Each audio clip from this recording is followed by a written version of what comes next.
bouncy ball coming to you live. Coding got me tripping. Cut the coupe, walker roof is missing. Hey, what's up, y'all? It's your girl, Real. I know y'all just seen what I think I just saw, the Grammys. This is the most entertaining thing I've seen all year. I'm about to give you a full breakdown on what it was like to experience such a freaking show. So, without further ado, let's get into the video because I'm so excited. That's why I got on this bouncy chair, and that's why I'm about to start this video. Let's get into it. The thing I saw was Harry Styles and his solo performance of Watermelon Sugar High, or Watermelon Sugar. I really don't know what this song is truly about, but this was a little intriguing in my thoughts because I you know, there's a lot of times where we hear subliminal messaging and not really knowing what it is or where it's coming from, or if that is subliminal messaging or any of that. Anyway, I just thought it was kind of weird because it was just like, what you mean by that? Watermelon sugar? Like, I wonder if like the background singers were like thinking like, man, was this like a good decision? But maybe that wasn't the cognitive. I'm pretty sure the check was nice. I really hope it isn't about what I think it's about. Anyway, moving on to the next verse. The next performance was a Billie Eilish performance. I think she won either Song of the Year or Record of the Year. Please don't quote me on that because I do not know and I do not remember. There's a huge fan base, and basically what she's based her music off of is something very realistic that we can all tie to. Nightmares and anxiety and sleep paralysis, things that are kind of hindering. She decided to let it inspire her, and it's gotten her this far. She is still very, very, very young. I'm very interested to see what else she has, especially being this young. It's only, you know, there's no telling what more talent that she has to, you know, offer and bring. So congratulations to her and the rest of the nominees for that category. I cannot believe that Megan Thee Stallion won a Grammy. I was so happy. She won Best New Artist, and no, she didn't. She won Best New Song? And she was extremely happy. Couldn't really talk as much. She was kind of about to cry. But this is just something I was excited about for her to have. I know this is a moment that we all have been waiting for. We all have been waiting for this moment. So I'm so glad we finally got that. She definitely had a cute dress on. I mean, I thought her dress looked a little familiar. I'm not sure if somebody else wore this before. It definitely looked kind of similar to someone else's dresses. I know I did a Grammy video last year, or was it the year before last? I don't know. But I feel like there's somebody in that video that had like a similar dress to what she was wearing. But anyway, sis was gorgeous, tore down the house, definitely gave a great speech, and talked about her mother who passed away, couldn't be there with her. However, she will always be there with her in spirit. So I'm super excited and happy that she won this award. It is well deserved. It is something that she has been just needing to, you know, be beside her name. And now that she is a Grammy winner, I believe she definitely won 2 Grammys.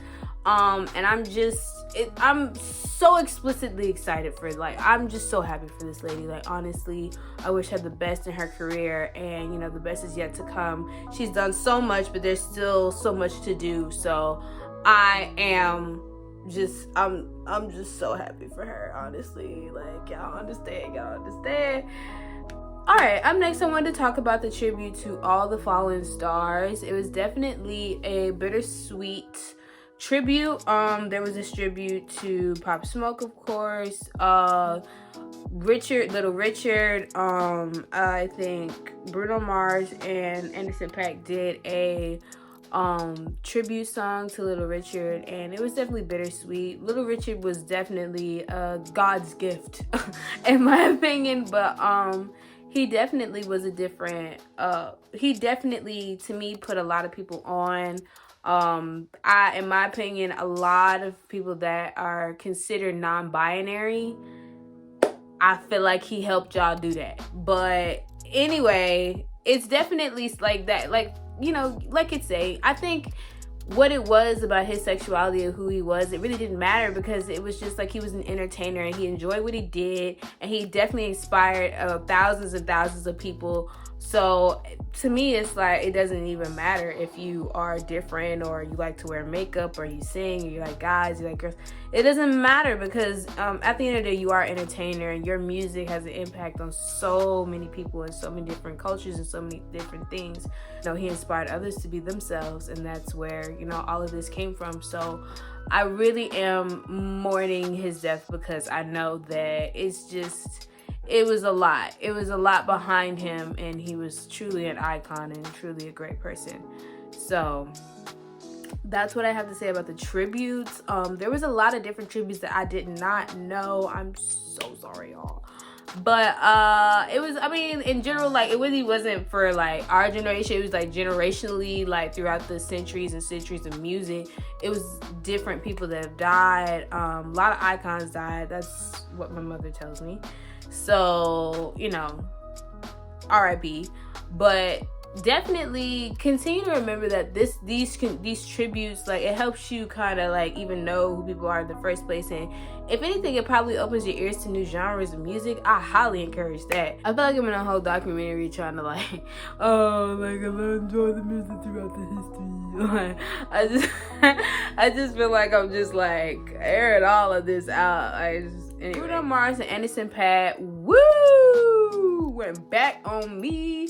So I forget their like together name, Starlight, something. It sounds old and Mac Daddy-ish.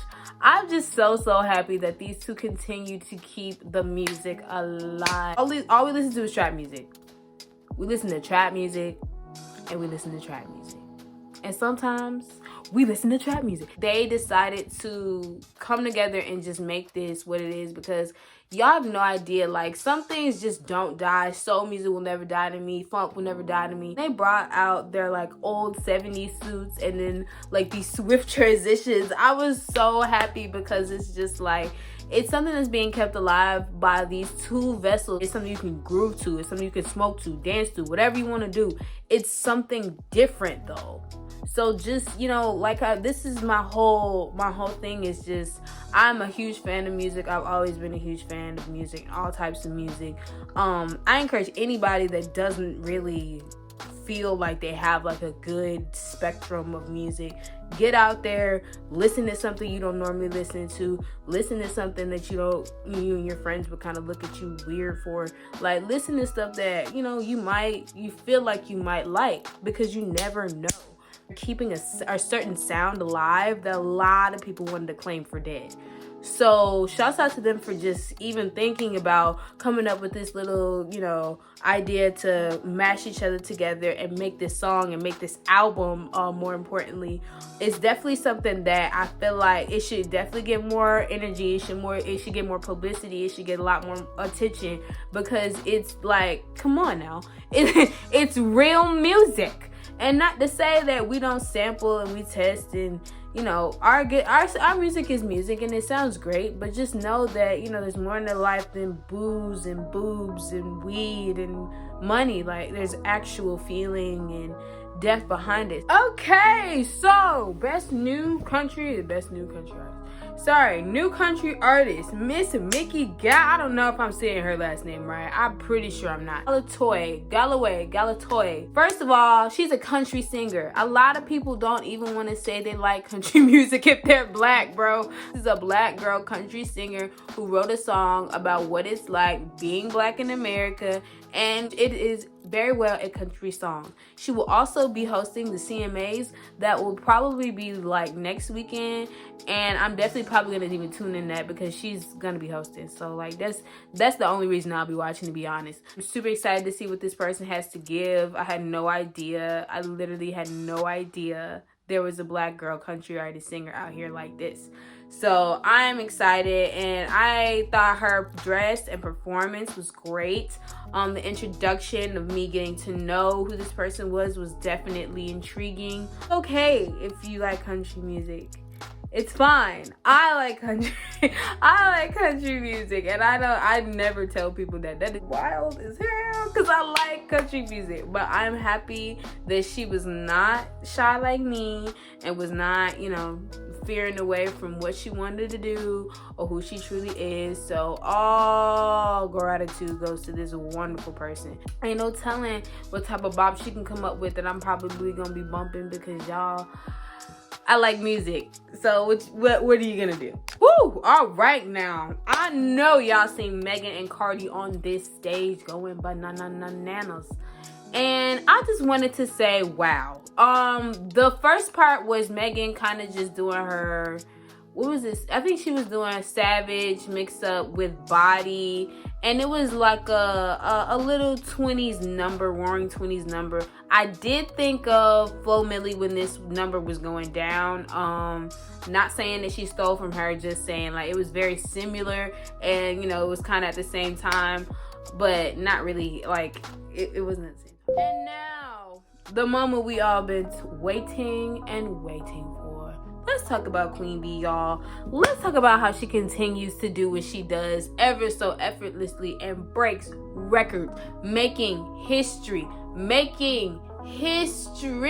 So first, sis almost tied with another, I think, Grammy nominated or Grammy winning person, 27 Grammys. They were tied.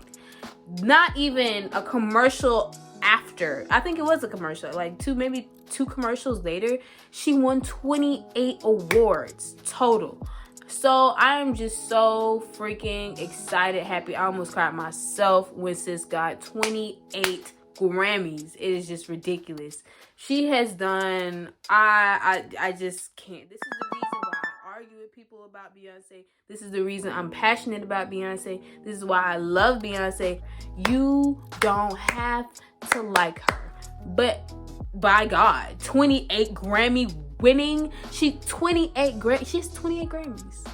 You have no choice but to respect her. Little Baby brought the A to the Grammys, and I am nothing but proud. I'm nothing but proud about that. Thinking kind of back to, I'm not sure if anybody watched that movie about Billie Holiday at all, but it turns out that she was not allowed to sing Strange Fruit at a lot of different venues when she first wrote it, and a lot of people, law enforcement was, you know, harassing her, trying to plant drugs on her, trying to get her out of the industry as much as possible because she wrote a song about the injustice of her people. So happy that he decided that this was a message that needed to be said, because it's something that it's within our history to speak on what happens to us and what's going on in this country when it comes to injustice in our people. So when he was doing all of this extra, this completely huge freaking performance about, you know,